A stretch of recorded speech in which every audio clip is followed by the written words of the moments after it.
I'm Dave Tussing, and you're listening to George Fox Talks Leadership.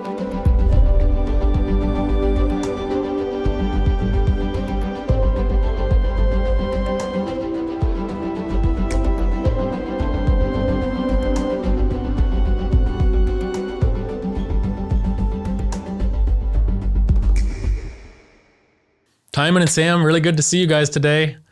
Thankful that we could make this happen all over the country, but we're here together virtually, which is fabulous. Someday we'll do it in person. Absolutely. Great to be here. Yeah, great to see you, Dave. Great to see you, Timon. Yeah, just so the people who don't know you yet have a little idea of who you are. Timon is a leader at Slalom Consulting down in the Bay Area. He's worked in the tech industry for many years, in China for quite a long time, and now here in the United States for 4 or 5 years, I think. And Sam is a director at the Wharton School in Pennsylvania, and he leads strategic initiatives for MBA students and career advising. And he's done some awesome research actually on calling and purpose type of things that we want to talk about today, as well as just the application of those things. So maybe, I don't know if you guys have anything you want to add to that, but that's kind of, and I've known both of you for quite a while, which I'm thankful for. Absolutely. It's a great intro. Cool. Yeah, thank you so much for having us. I guess the only disclaimer I have to say is that I am here representing myself, not representing the University of Pennsylvania. Absolutely. Good point. Yes, I think we all have those sort of things, and this is our personal endeavor.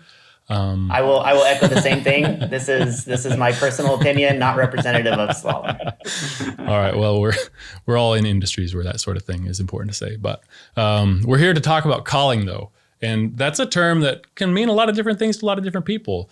But what I really appreciate about some of the research you've done, Sam, and what you're doing is it's just real stuff that can apply to anybody. So we can kind of demystify what calling is today.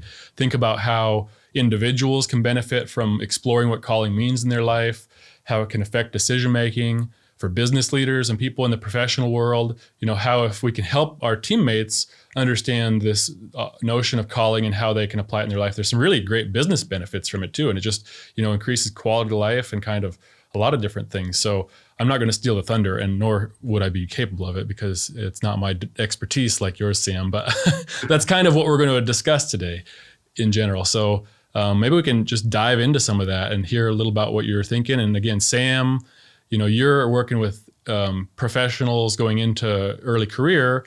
Timon and I have been in our careers for a while and helping, ourselves figure this stuff out, but also help others navigate this. And so, there's research and application that I really am excited to talk about today. Uh-huh.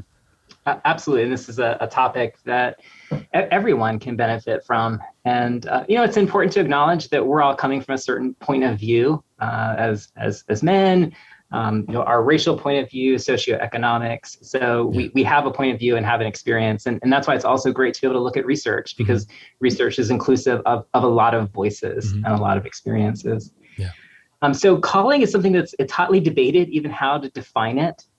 Some psychologists really center it on meaningful work. Other people center it in more of a spiritual or a religious connotation. The idea that to have a calling, you have to have a caller, that there would be a higher power involved.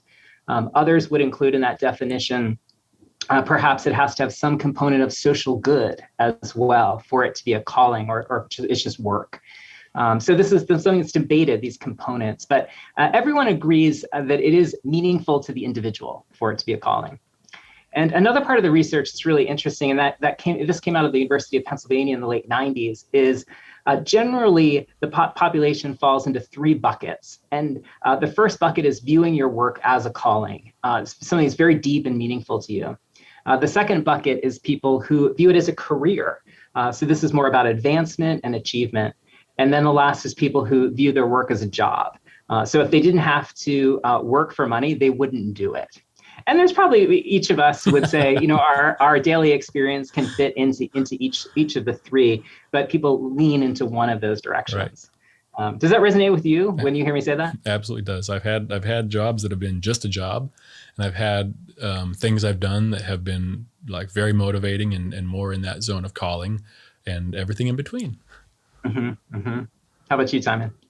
Yeah, absolutely. I mean, I've had all of the above. I mean, I've always felt like calling and meaningful work was really important. I've kind of let my that meaning and interest and where I think that I can make an impact in the world really drive me. And it's been I've kind of seen like a few different phases, and it's certainly the calling personally has been something that I haven't necessarily had like one overarching calling, but I think I've really in these different chapters of my life have been able to kind of piece together some different elements and aspects of what I would view as my broader calling. Your broader calling. That makes sense. That makes sense. So yeah, you're connecting with this idea of calling. Well, in the late 90s, there were about 15 published articles on calling. And this article from the University of Pennsylvania came out, and it led to this proliferation of an interest in calling. And now there are hundreds of articles that have been published by academics exploring this perspective of what if you view your work as a calling? What are the benefits of it? And as you alluded to, Dave, there are a lot of benefits. We really see people have a greater sense of purpose in life. People tend to have greater life satisfaction if they view their work as a calling. They tend to be more career resilient and more adaptable to change and challenges as they come about. There are some health benefits to viewing your work as a calling, because you're more overall levels of satisfaction with your life.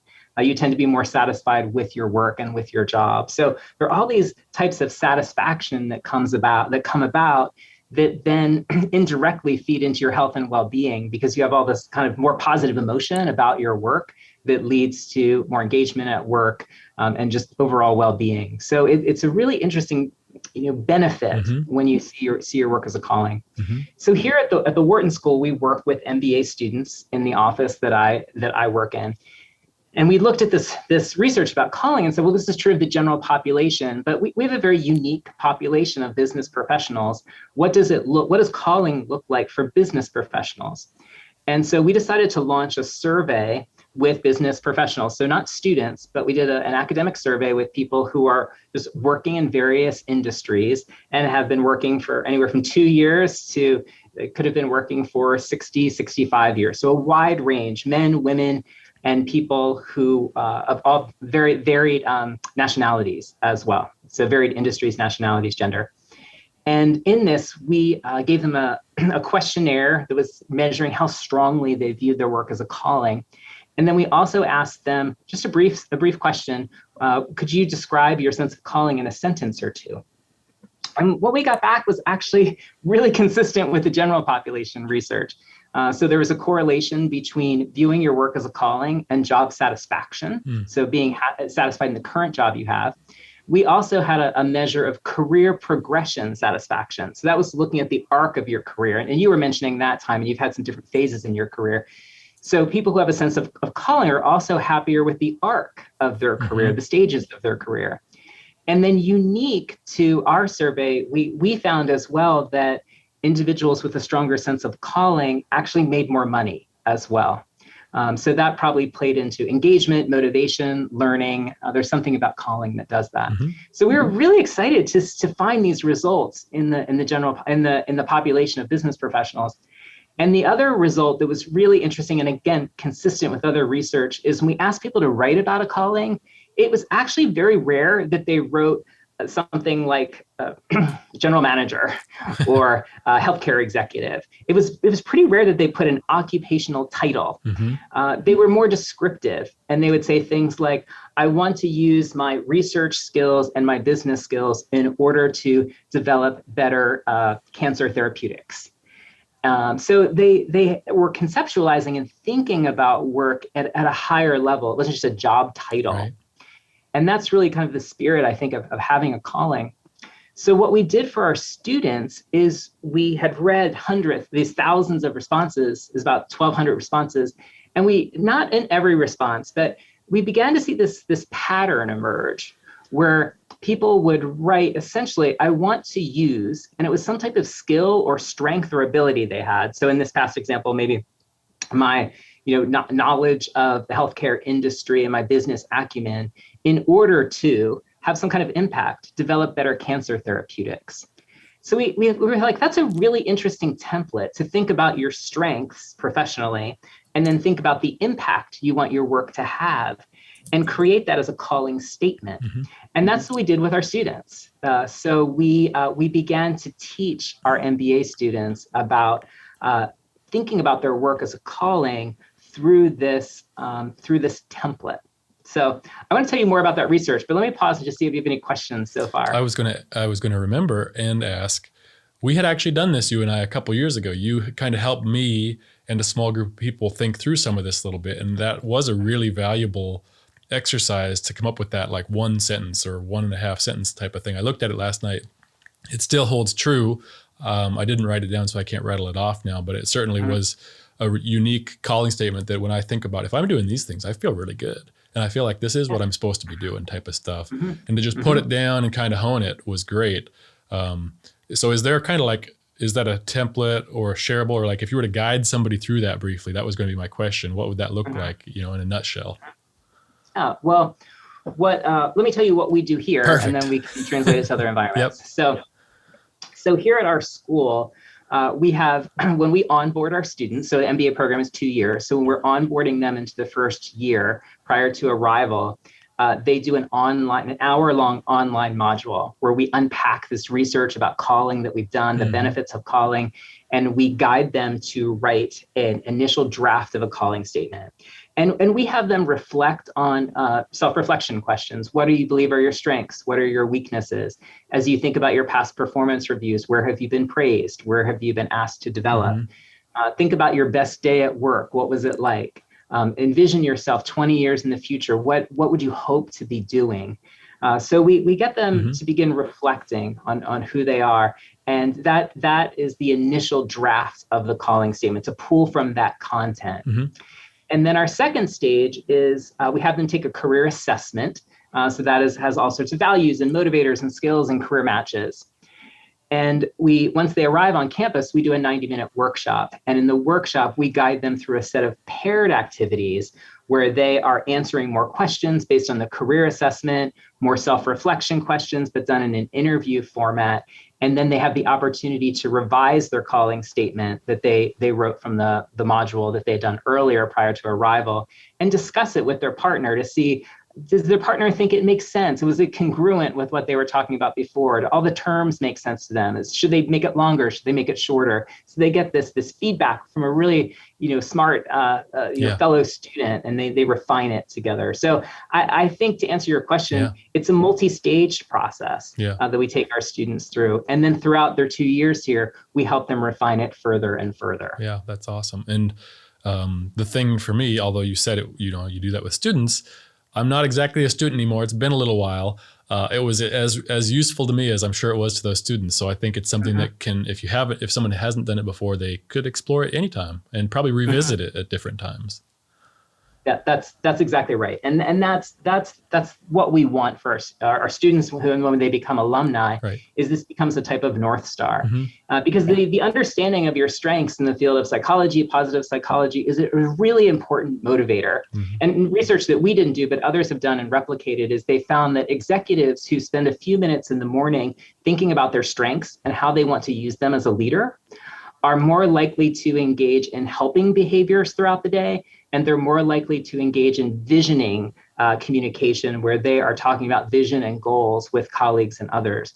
So we really see the benefits of having a clarity of your strengths and a clarity of the intention of how you want to use them. So that's why, like we said, you were saying, it's important to be able to reflect on it and think about not just what it is, but how am I going to use it today? And that's how you're building on the calling and applying the calling. Yeah. Timon, does any of this resonate with you as I'm unpacking this? Yeah, absolutely. And again, I mean, the different phases and kind of how my view of my calling has kind of evolved over time is really interesting. If I was to say what my calling is today, I'd say it's helping technology clients more authentically live out their corporate calling or their corporate purpose. I kind of view from an organization or a company perspective, they kind of have their current state, and then they have their best self, right? Yes. Or their intended or what ought to be version of themselves. And I think every we would call that an ideal self. An ideal self, exactly. And so, as a consultant and as working for a consultancy, like my hope is to partner with our clients to help them to achieve their vision of their best self, right? And so, and as they're doing that, then they're having a greater impact on all of the stakeholders that they're involved in, right? It's not only the shareholders, it's not only their clients, right? It's also their employees, it's also the communities around them. And so I think it's fantastic for me because then with that calling, it does tie in with my work, but it is not my job, right? It is not simply my senior director of client service for, tech client or whatever. Right. But it really kind of takes that. I love the North Star concept, right? I think that it really gives me a good North Star. But I wouldn't have, if 6 years ago, when I joined Slalom, like I wouldn't have said that that's my call. That's like my calling. That is something that I think I've always been. I've probably had even a broader North Star to help to bring renewal to industry or companies. And my previous role. A big part of that, I was a kind of a co-founder of this technology company in China, and we kind of looked around and we realized that the industry was really immature. It was early stage. Maybe it's probably a better way to say it. It was really early stage in development, and it was a great opportunity for us. But we realized that there was still a lot that needed to come together to move the industry forward, and part of it was. So we ended up realizing or establishing an industry association that kind of provided a forum, right, for people to get together. We ran trainings to help up-level the industry, help up-level their skills. We ran conferences to bring people together and talk about the next best practices. But it was that I would view that was actually a big part of what I felt called to do. It felt like it was actually work that I was called to do and an impact that I was called to have, and I kind of had a unique opportunity to do that. If I can jump in really fast, the consistency that I hear between what you're doing now in consulting and what you did in your tech startup is this theme of renewal or making something better. So you're using different language, you're using more descriptive language around the company's ideal self or aspiring self, but there's this same impact theme of helping an organization improve. And if I were coaching you, Timon, I would want to take a step back as well and say, in our template, you have half of the equation really well defined. But what are the unique strengths that you think you bring to do that, right? Some consultants are very empathetic. Some are very great with data analysis. Some are very great creative problem solvers. Some really challenge clients where they need to be challenged. So, I'd love to hear, I don't want to put you on the spot, but if I were working with you, I'd want to, talk about like, what are maybe 3 real strengths that you have that enable you to bring about that kind of change for a client? I'd say probably there's two or three skills, and I'm happy to be put on the spot. Thank you. This is what this forum's for. I had an opportunity to be coached by a really stellar strategic thinker, and he was actually the founder of the tech company that I mentioned. And so I worked alongside of him for a good 6 years, and he was just this amazing strategic thinker. And so I actually learned a lot about strategy. And a lot about connecting our business to our work and to an actual strategy, and like establishing what that strategy is. How are we going to differentiate? How are we going to go to market? And so I think right now that's one of my strengths is thinking strategically about how can we get closer to our clients' core business? How can we help them to make bigger impacts in their core business? Instead of simply being kind of relegated to this second or third tier of value engagement. So strategic thinking. Strategic thinking is one. The second one is active listening. So I think just being an empathetic listener, playing back what I heard, trying to really learn and read what is behind the scenes that hasn't been said, but is kind of intended, reading the emotions. So I'd say probably if I were to combine those 2 skills, that's probably the differentiator. And I think then that allows me to kind of navigate and help our clients to think bigger, and even get them a little bit excited about the visions that they kind of want to see, and give them the hope that we actually may have a shot at achieving that.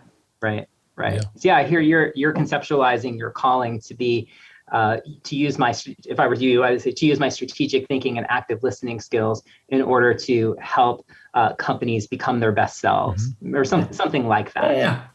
That's good. Thanks for that. It's helpful. Yeah. Well, I'm trying to do some active listening like you, like you do as a consultant.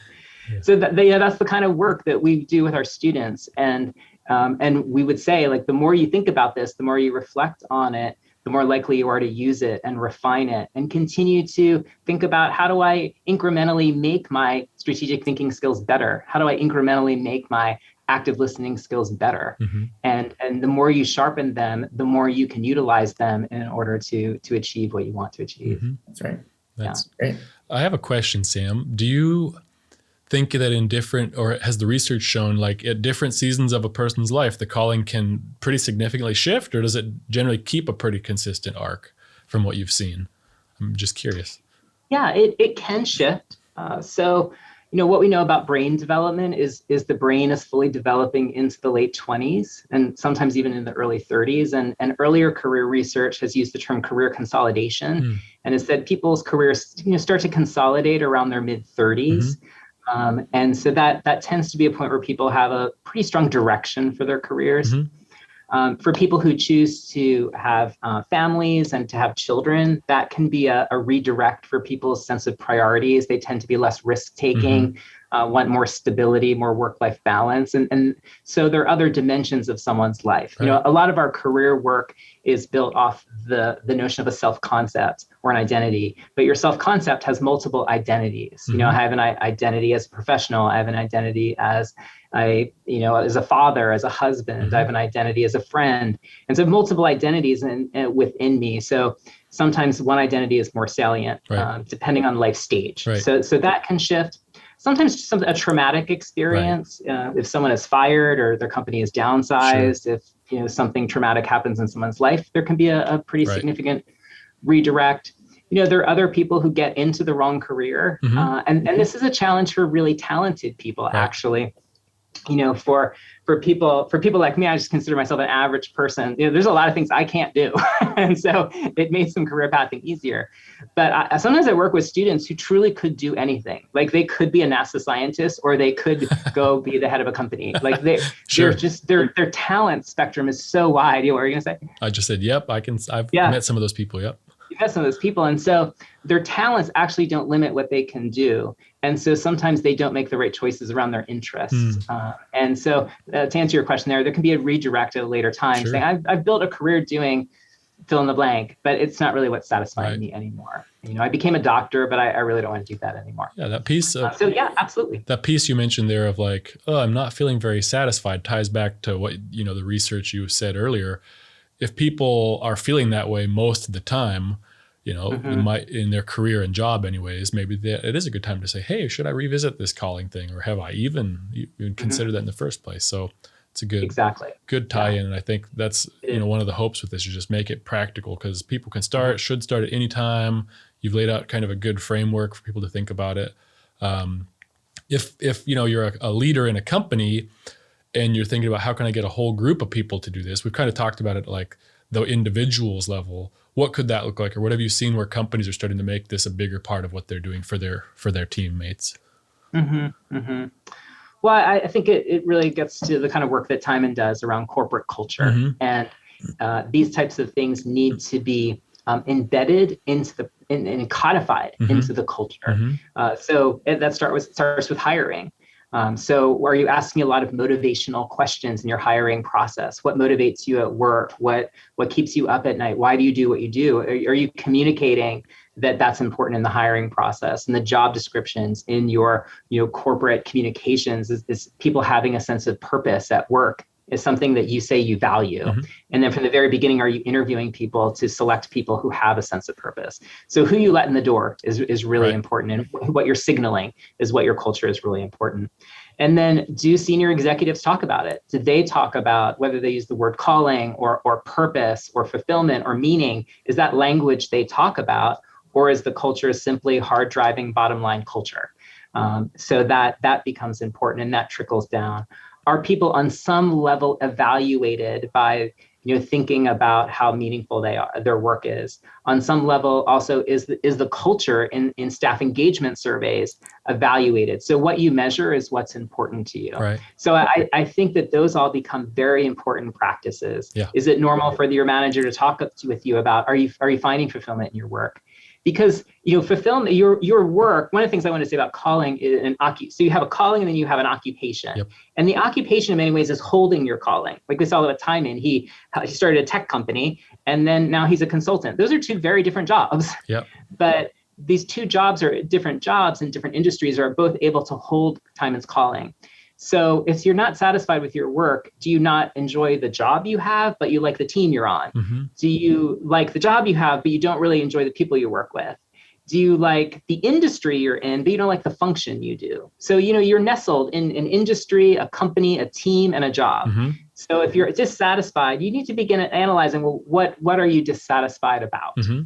And Right. and what might, as you gain perspective over your calling, what might hold your calling more effectively. Mm-hmm. Yep. And what opportunities within the company, and then how do you navigate, right? So then once you clarify that, then how do you navigate, right? And I think depending on the company and how well they've operationalized their kind of their conversations or their value around meaning and purpose or calling, they're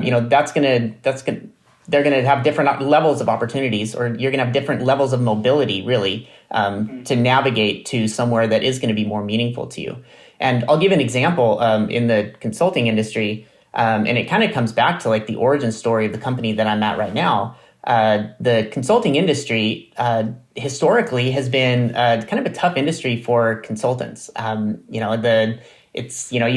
The traditional thing is, well, it's the early people coming out of MBA programs or coming out of college, and you burn them out, 2 to 4 years, and either it's up and out, they move on somewhere else, but and you make your margins on those folks, those folks bend over backwards for the clients, right? Because the client is the only one that we really want to listen to. And that has been the predominant narrative for a long time. And I think, Sam, you mentioned in the late 90s, some kind of, you started to get some more research around meaningful work and calling. And it turns out that around that time, Slalom was founded. And from what I understand, I wasn't there, but from what I understand, they really looked at that model and they said, golly, like there's got to be a better way to give consultants, to actually elevate the consultant experience. And to focus more on the consultants as part of this equation. And so they said, look, we're gonna focus on people, and people are clients, and people are consultants, and we're gonna do that. And part of the way that we're gonna operationalize that is we're gonna make a no unwanted travel policy, right? Because typically it was Monday through Thursday, you're on the road, and then you come back for the weekend to hang out with your family, if you've even managed to find time to build a family. And so we ended up actually establishing that among a bunch of other types of practices and policies, and attracted some really great talent, folks who are later in their mid-career, super solid, but they just said, look, I got to get off the road. I got to focus on my family a little bit more. I still love consulting. I love work.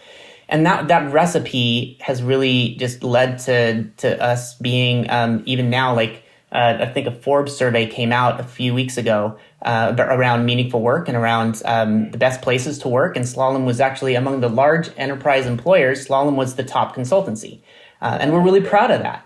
Absolutely. You should be proud. Give you kudos for that and a lot of credit. That's not accidental. Right. Yeah, exactly. I love that, Timon. That's definitely a way I think about it in places I want to work at, place I work now. That's what we think about it too. People should feel good where they're at, want to be there. We shouldn't have to be arm twisting people to stay at their job. They want to be there, and they're feeling like they're making a difference. And so we've focused on creating that sort of culture and environment where people are attracted and want to and feel like they can do their best work because they're healthy, feeling fulfilled, supported. And a lot of that comes from really just helping people understand these parts of calling. But at least for leaders to understand their calling can have a profound effect on other folks, even if those folks that they're working with maybe haven't sorted some of that out or still on the journey themselves. So I really appreciate what you shared, Timon. That's great. It's really great. Well, hey, there are a few dark sides of calling. Do you want to explore those now or later? I'm curious about that. No, let's do it. Yeah. I think it's important to talk about some of the research has found there's some dark sides. There's a couple. One is when someone has a sense of calling, but is not able to enact it. Mm. So that could be they have not built the qualifications for it. It could be there are structural or societal barriers. We're looking at parts of the world right now that are experiencing, unrest and disruption. You can't build a career in that type of environment. Our own society here in the US is going through a time of racial reckoning and reckoning with the experience of women and many marginalized groups who have not had long-term access and support in careers. So that is a very frustrating experience, and it can actually lead to lower levels of life satisfaction, to have a very clear sense of calling, but not be able to live it out. Right. So that is a dark side. Yeah. And I think, Timon, your company is a great example of trying to create a great environment where all sorts of people can thrive. So again, kudos to you. Yeah. Thank you. Yeah, absolutely. Another is sometimes people become too rigid in their decision making. And so I would say for anyone who's a student and early career, that you can have a strong sense of what you want to do, but you may find that you're going to enact your sense of calling a little later in your career. Sometimes you have to build a career. There are multiple steps. You have to learn the basics of the industry. You have to build the technical skills that are necessary to be an investment banker or a computer programmer. So you have to, and it's not about paying your dues per se, but it's about building the requisite skills and knowledge, and that takes time. And so sometimes people want to pass up on these opportunities that don't seem perfect, but actually are perfectly leading them in the building of their career. So rigid thinking. I see you laughing, Dave. That's a good way to think about that. Yeah, exactly. I've seen people do the same thing. I don't want to do this job. I just want to go and make the thing. It's like, well, to make the thing actually requires certain skills and experiences. So I want to help you get those so you can then make the thing and it'll be great. It's really hard to do that, actually. Exactly. You have to have the core experience. I think of someone who wants to be like a director of marketing. Well, sometimes you have to spend a lot of time in a supermarket figuring out how to position the cereal boxes. Yeah, right. How they should, and that's hard work, but that's the foundational work that you're doing. Or you're the person running the regression models in the survey, the customer survey. It's a lot of work, but that's how you build the insights and the instincts. So those are two. Another one is sometimes people with a strong sense of calling can be taken advantage of because they love the work so much. They're not negotiating their salary for what it should be. They're giving too much of themselves. So being taken advantage of, people with a strong sense of calling, and especially people in social services can tend to do that. And then the last is burnout. Sometimes your life can become really imbalanced. We were talking about this self-concept. You have multiple identities within you, and you don't want the work identity to essentially crowd out the other dimensions of your life, because work is not the only dimension that brings fulfillment. So those are some things you need to watch out for and to be managing. Yeah, no, those are great points. I think it's awesome to talk about the benefits, which are bountiful, as you mentioned, and also some of these gotchas to help people be mindful of them, because I've seen myself get caught up on some of those in the past too. And so that's a great framework, and thank you for sharing the research. Other things you guys wanted to share about this as you kind of applied it with individuals or in your own life? Well, I'd love to talk a little bit more about students, for any students who are listening to the podcast. Some of the research that we did here at the school is we did a semi-random control trial. So we took half of our students and we brought them through a workshop where we taught them to have a calling. And throughout the year, we emailed them their calling statement with instructions on how to use it as nudges to being able to apply it. And then with the other half of the group, we had just brought them through a career self-assessment experience, but no calling. And then we wanted to measure the difference at 9 months later. And two things came about that we were really excited to see. One was the calling group reported having a greater sense of calling. And that was significant because it was a 90-minute workshop and 3 emails. And so the experience of thinking about, writing, and reflecting on a calling statement maintained a stronger sense of calling than the control group that had not. So that was significant. And just these brief experiences really can create this belief that you do have a calling. The second is our students who were in the treatment group actually acquired their internships more quickly across all industries than the control group. So we really think there was a motivation factor that came in pursuing a job. And when we interviewed students who were in the treatment group, who were in the calling workshop later after we did this research, they said they used their calling statement 3 ways. One was they said they used it to stay true to themselves, and really was a way for them to select, not be persuaded to follow someone else's career, which students, can do that. 2 is they said they used it to pitch themselves when they were talking about themselves in an interview or networking. When they said, Dave, tell me about yourself. Yeah. They didn't say my calling is, but they pulled from those themes. And I think the authenticity of that resonated more with interviewers. And lastly, they said they used it to select the best opportunities for themselves. So you see these really great strategic benefits for people who are in a career transition, like students are. Yeah. But if someone's in the workforce and they're in a career transition, staying true to yourself, being able to communicate more authentically about yourself, and selecting the best opportunities for yourself are all really great applications of having a calling statement. Absolutely. And I mean, I've seen just myself and other people, those are areas a lot of people struggle. And so if this can help them articulate that well, they'll understand themselves more. And I'm sure it will help them get the next thing too, if they can actually explain what they want to do and why in a compelling way. 100%. Exactly. It's really funny, Dave, because in my job, one of the things I do is mock interviews. Right. And one of the most difficult questions that a student answers is, tell me about yourself. Right. And it's the simple question, right? It's you. Yeah. And I'll say, hey, Timon, tell me about yourself. And often students will be like, okay, yeah. Okay, yeah, let me, I'm like, stop. You got to be able to just come right out of the gate and tell me who you are. Right. It shouldn't shock you to have to do that. But it is hard. Our lives are very complicated and multi-textured. And so to be able to reduce it down to a minute or two is challenging. But I think the calling statement can become very directional for that. Yeah, absolutely. And what's the narrative? One of the things I really, as I think about, and as I have kind of worked through establishing this calling statement that I have now, it's like, what is the broader story that I'm part of, that you see yourself part of, right?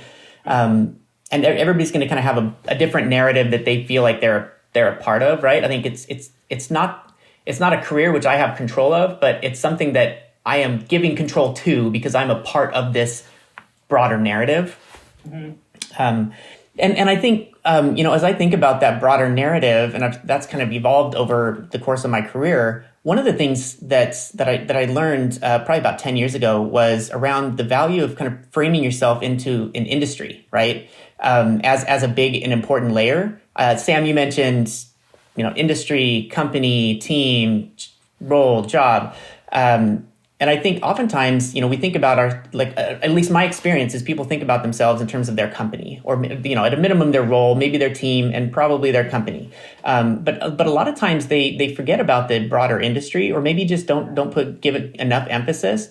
And one of the biggest learnings that I had about 10 years ago from a mentor was, look, think about the industry. Like, where is the industry going? What are the biggest problems in the industry? And how can you own that? Okay, you're not going to solve all of it, but how can you own a piece of it and, just own that problem and bring some people together and start championing that? And that kind of insight really helped me to start thinking about a vision for the industry that I was in. And I think that really helped me then to connect, even my day to day. I was just thinking, hey, what's the vision for this industry, and where are we missing?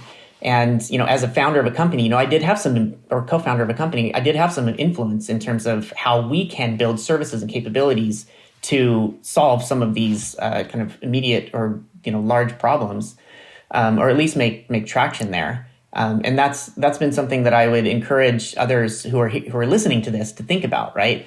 Okay, yes, are you getting started? Maybe you're a recent graduate. Are you getting started in an industry in your role? Okay, great.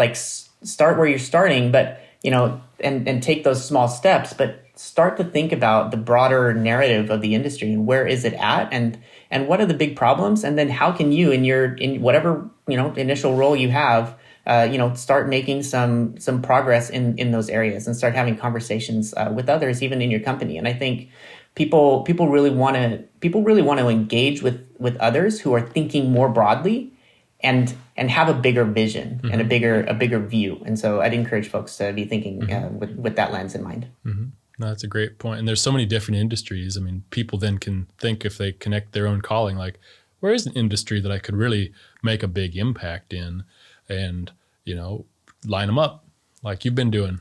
Exactly. And I have a friend, actually, I have an example here of an industry statement. He was a comedian. I guess he is a comedian kind of part-time. He's also a therapist. He has a practice. And then very soon he's going to actually be a pastor. So he's kind of in transition. And he had a vision for the stand-up comedy industry. He said, stand-up is a powerful tool for reminding others of their precious humanity. It can heal wounds and traumas through laughter. Comedy can even bring down the powers of violence, secrecy, and oppression via narrative and emotional truth. Yeah. Like, wow. Talk about meaning. Right. Sounds like he'll be a good pastor. Yes.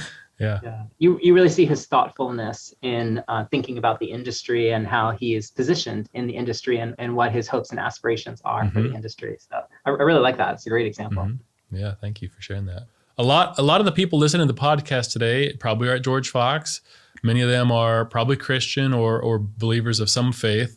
And so I'm, curious to hear your thoughts about what this concept of calling, what might you say to people that are listening today that have that connection to some faith or Christian belief system? I would say for people of faith and people specifically of Christian faith, there is a belief in the Genesis narrative that God created work and work is good. So I think embracing the idea that work is good and people were designed to do work and to enjoy their work as almost a first principle about work. I think another principle specifically for Christians is the idea that people are made in God's image and that we as people are given different gifts and talents.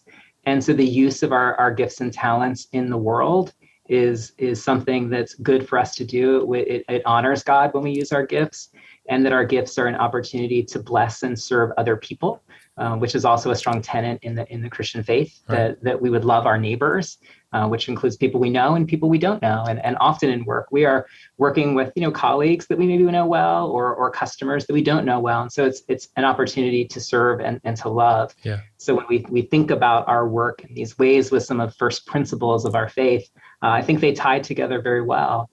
And then the other thing I'd want to say, this would apply to Christians and people broadly of faith who are of different religions or just believe in a higher power, is the role that prayer can play in decisions and discernment. Yeah. So there are critical places where we're making decisions about our careers.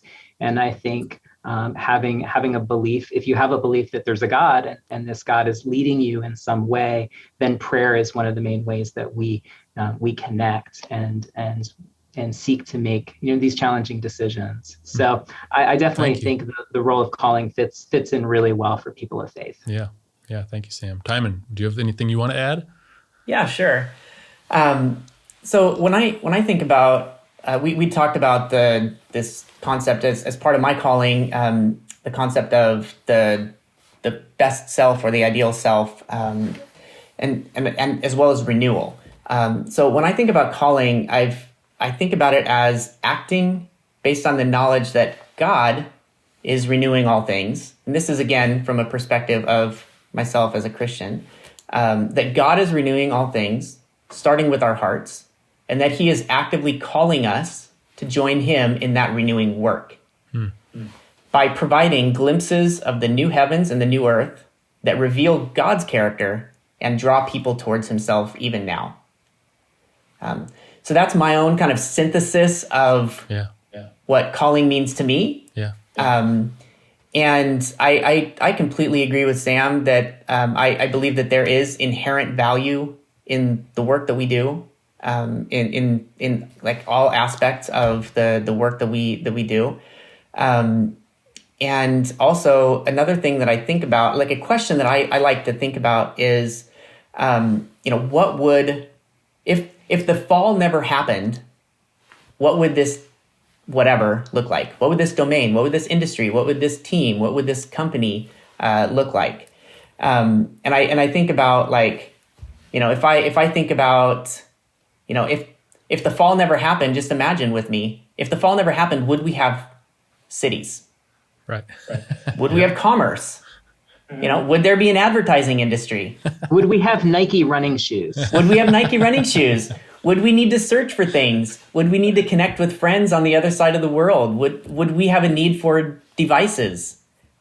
Like, what might that look like, right? And I find that and then we can kind of use that question, right? Of course, we're going to come up with different answers to what that specifically might look like, but you know, we can use that lens to then compare to what the world we see today, right? And you know, I think with prayer and some reasonable discernment and, you know, conversations with other friends, you know, we can perhaps even use that to carve out and kind of craft out a view of what this might be like, what this could be like, or what this perhaps even ought to be like.